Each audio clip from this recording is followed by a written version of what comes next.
Science ಮತ್ತು ಟೆಕ್ನಾಲಜಿಯಿಂದ ಕೂಡಿರುವ G facts YouTube ಚಾನಲ್ಗೆ ನಿಮಗೆಲ್ಲರಿಗೂ ಸ್ವಾಗತ. ಈ ವಿಡಿಯೋದಲ್ಲಿ ಕಾರ್ಖಾನೆಗಳಲ್ಲಿ plastic pipes, plastic water tank ಹಾಗೆ ಮ್ಯಾಟರ್ಸನ್ನು ಯಾವ ರೀತಿಯಲ್ಲಿ ಪ್ರೋಸೆಸ್ ಮಾಡಿ ತಯಾರಿಸಿ ಮಾರುಕಟ್ಟೆಗೆ ಕಳಿಸುತ್ತಾರೆ ಎಂಬುದನ್ನು ನೋಡೋಣ. ಸ್ನೇಹಿತರೆ, ಇದಕ್ಕಿಂತ ಮುಂಚೆ ನೀವೇನಾದರೂ ನಮ್ಮ ಚಾನಲ್ ಫಸ್ಟ್ ಟೈಮ್ ನೋಡುತ್ತಿದ್ದರೆ ಸಬ್ಸ್ಕ್ರೈಬ್ ಆಗಿ, ಹಾಗೆ ಈ ವಿಡಿಯೋವನ್ನು ಕೊನೆಯವರೆಗೂ ನೋಡಿ.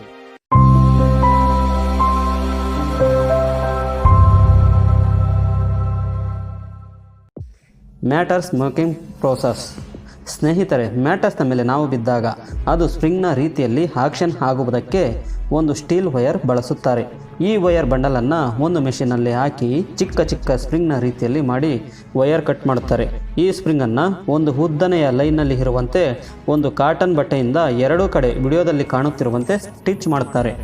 ನಂತರ ಮತ್ತೊಂದು ಮೆಷಿನ್ ಬಳಸಿ ರೆಡಿಯಾಗಿರುವ ಉದ್ದನೆ, ನಂತರ ಇದು ಗಟ್ಟಿಯಾದ ಮೇಲೆ ಅದನ್ನು ತೆಗೆದು ಒಂದು ಪ್ರೆಸ್ಸಿಂಗ್ ಮೆಷಿನಿಂದ ಪ್ರೆಸ್ ಮಾಡುತ್ತಾರೆ.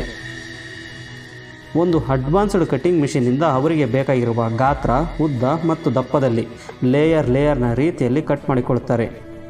ಈಗ ಮ್ಯಾಟರ್ಸ್ನ ಬಳಿಗೆ ತೆಳುವಾದ ಪಾಮ್ ಶೀಟ್ ತೆಗೆದುಕೊಂಡು ಬರುತ್ತಾರೆ. ಇದಕ್ಕಿಂತ ಮೊದಲು ಮ್ಯಾಟರ್ಸ್ಗೆ ಹಾಕುವ ಒಂದು ಕಾಟನ್ ಶೀಟ್ಗೆ ಬೇಕಾಗಿರುವ ಡಿಸೈನ್ ಪ್ರಿಂಟ್ ಮಾಡುತ್ತಾರೆ.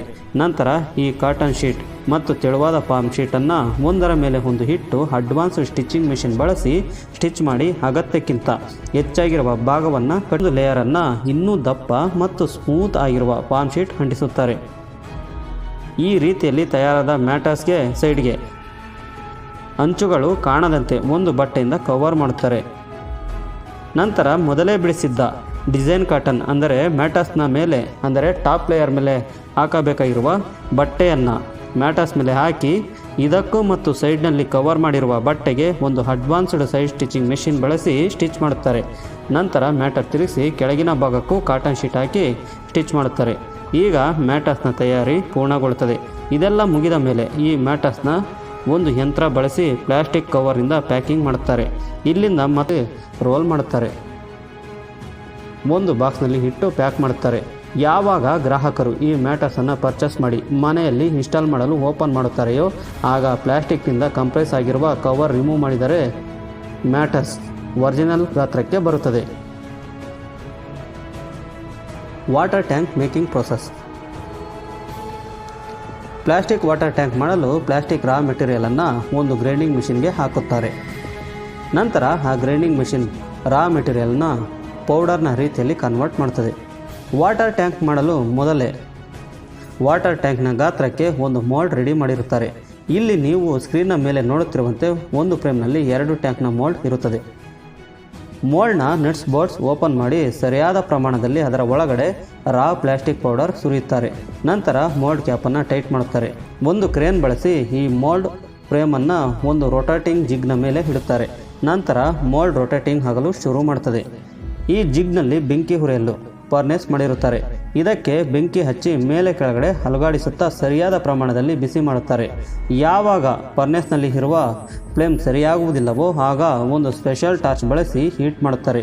ಈ ರೀತಿಯಲ್ಲಿ ಮಾಡುವುದರಿಂದ ಒಳಗಡೆ ಸುರಿದಿರುವ ಪ್ಲಾಸ್ಟಿಕ್ ರಾ ಮೆಟೀರಿಯಲ್ ಕರಗಿ ಮೋಲ್ಡ್ನ ಒಳಗಡೆ ಎಲ್ಲ ಭಾಗಕ್ಕೂ ಹರಿಯುತ್ತದೆ ಮತ್ತು ಅಂಟಿಕೊಳ್ಳುತ್ತದೆ. ಇದೆಲ್ಲವೂ 20 ನಿಮಿಷಗಳ ಸಮಯದವರೆಗೂ ಇರುತ್ತದೆ.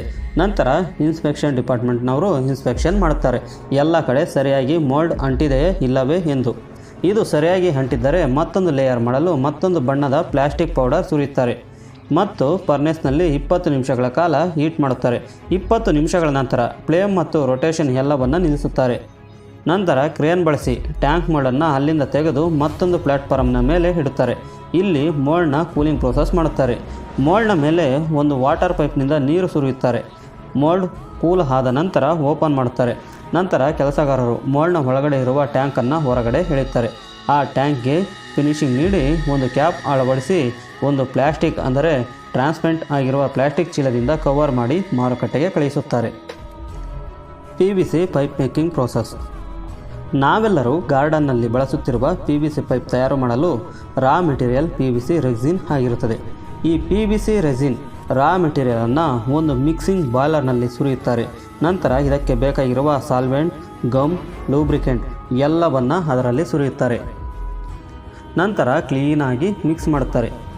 ಈ ಸ್ಟೇಜ್ನಲ್ಲಿಯೇ ಬಣ್ಣ ಬಣ್ಣದ PVC ಪೈಪ್ಗಾಗಿ ಕಲರ್ ಪಿಗ್ಮೆಂಟ್ ಬಳಸಿರುತ್ತಾರೆ. ನಂತರ ಮಿಕ್ಸ್ ಆಗಿರುವ ರಾ ಮೆಟೀರಿಯಲನ್ನು ಒಂದು ಕಂಟೈನರ್ನಲ್ಲಿ ತುಂಬುತ್ತಾರೆ, ತಣ್ಣಗಾಗಲು ಬಿಡುತ್ತಾರೆ. ನಂತರ ಮತ್ತೊಂದು ಕಂಟೈನರ್ನಲ್ಲಿ ಇದನ್ನು ತುಂಬಿ 100 ಡಿಗ್ರಿಯಷ್ಟು ಹೀಟ್ ಮಾಡುತ್ತಾರೆ. ಹೀಟ್ ಆಗಿರುವ ಮೆಟೀರಿಯಲನ್ನು ಒಂದು ರೊಟೇಟಿಂಗ್ ಡೈನ ಮೇಲೆ ಸ್ವಲ್ಪವೇ ಸುರಿಯುತ್ತಾರೆ. ಈ ರೀತಿಯಲ್ಲಿ ಡೈನಲ್ಲಿ ಸರಿಯಾಗಿ ಮೆಲ್ಟ್ ಆಗುತ್ತಾ ಎಲ್ಲ ಕಡೆ ಸರಿದು ರೌಂಡ್ ಶೇಪ್ನಲ್ಲಿ ಪೈಪಾಗಿ ಆಚೆ ಬರುತ್ತದೆ. ನಂತರ ಈ ಪೈಪ್ ಕೂಲಿಂಗ್ ಆಗಲು ಒಂದು ನೀರಿನ ತೊಟ್ಟಿಯಲ್ಲಿ ಚಲಿಸುತ್ತದೆ ಮತ್ತು ಸ್ಪೆಷಲ್ ಕೇರ್ನಿಂದ ಪೈಪ್ನ ಮೇಲೆ ನೀರು ಸುರಿಯಲು ಸ್ಪ್ರಿಂಕಲ್ ಬಳಸುತ್ತಾರೆ. ಈ ರೀತಿಯಲ್ಲಿ ತಯಾರಾದ ಪೈಪನ್ನು ರೊಟೇಟ್ ಮಾಡಿ 30 ಮೀಟರ್ಸ್ ಬಂಡಲನ್ನು ಮಾಡುತ್ತಾರೆ. ನಂತರ ಇದನ್ನು ಒಂದು ಪ್ಲಾಸ್ಟಿಕ್ ಕವರ್ನಿಂದ ಸರಿಯಾಗಿ ಪ್ಯಾಕ್ ಮಾಡುತ್ತಾರೆ, ಮಾರುಕಟ್ಟೆಗೆ ಕಳಿಸುತ್ತಾರೆ. ಸೇಮ್ ಪ್ರೋಸೆಸ್ನಲ್ಲಿಯೇ ಸೆಕ್ಷನ್ ಪೈಪ್ ಸಹ ತಯಾರಾಗುತ್ತದೆ. ಸೆಕ್ಷನ್ ಪೈಪ್ ತಯಾರಿಸಲು ರಾ ಮೆಟೀರಿಯಲ್ ಒಂದು ಟ್ಯಾಂಕ್ನಲ್ಲಿ ಸುರಿಯುತ್ತಾರೆ. ಸೆಕ್ಷನ್ ಪೈಪ್ನಲ್ಲಿ ಹಾರ್ಡ್ ಮೆಟೀರಿಯಲ್ ಮತ್ತು ಸಾಫ್ಟ್ ಮೆಟೀರಿಯಲ್ ಎರಡನ್ನು ಬಳಸುತ್ತಾರೆ. ನಂತರ ಈ ಎರಡೂ ಮೆಟೀರಿಯಲನ್ನು ಬೇರೆ ಬೇರೆ ಕಂಟೈನರ್ನಲ್ಲಿ ತುಂಬಿ 100 ಡಿಗ್ರಿಯವರೆಗೆ ಕಂಟೈನರನ್ನು ಹೀಟ್ ಮಾಡುತ್ತಾರೆ. ಎರಡೂ ಮೆಟೀರಿಯಲನ್ನು ರೊಟೇಟಿಂಗ್ ಡೈನ ಮೇಲೆ ಪಾಸ್ ಆಗುವಂತೆ ಮಾಡುತ್ತಾರೆ, ಓವರ್ಲೇ ಮಾಡುತ್ತಾರೆ. ಇದನ್ನು ತಣ್ಣಗೆ ಮಾಡಲು ಒಂದು ಉದ್ದವಾದ ಟ್ಯಾಂಕ್ನಲ್ಲಿ ಪಾಸ್ ಮಾಡುತ್ತಾರೆ. ತಣ್ಣಗಾದ ಮೇಲೆ 30 ಮೀಟರ್ ಉದ್ದದ ಪೈಪನ್ನು ಕಟ್ ಮಾಡಿ ಪ್ಯಾಕ್ ಮಾಡುತ್ತಾರೆ ಮತ್ತು ಮಾರುಕಟ್ಟೆಗೆ ಕಳಿಸುತ್ತಾರೆ. Wooden spoon making process. Ice cream spoon ಮಾಡಲು ದೊಡ್ಡ ಗಾತ್ರದ ಮರಗಳನ್ನು ಕಟ್ ಮಾಡಿ ಕಾರ್ಖಾನೆಗೆ ತೆಗೆದುಕೊಂಡು ಬರುತ್ತಾರೆ. ಈ ಮರಗಳು ಎಲ್ಲವೂ ನಾನ್ ಟಾಕ್ಸಿಕ್ ಆಗಿರುತ್ತದೆ.